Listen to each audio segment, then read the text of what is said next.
കൊടുങ്ങല്ലൂർ താലൂക്ക് ആശുപത്രിയിൽ വീണ്ടും ചികിത്സാ പിഴവെന്ന്.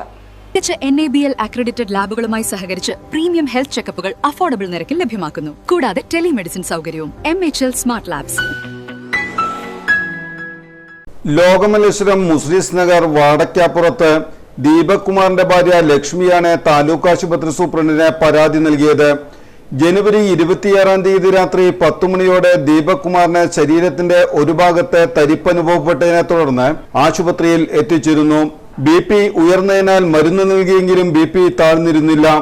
അരമണിക്കൂർ കഴിഞ്ഞ് വീണ്ടും മരുന്ന് നൽകിയെങ്കിലും BP കുറഞ്ഞില്ലെന്ന് വീട്ടുകാർ അറിയിച്ചപ്പോൾ വീട്ടിലേക്ക് പോയിക്കൊള്ളാൻ പറഞ്ഞത്രേ.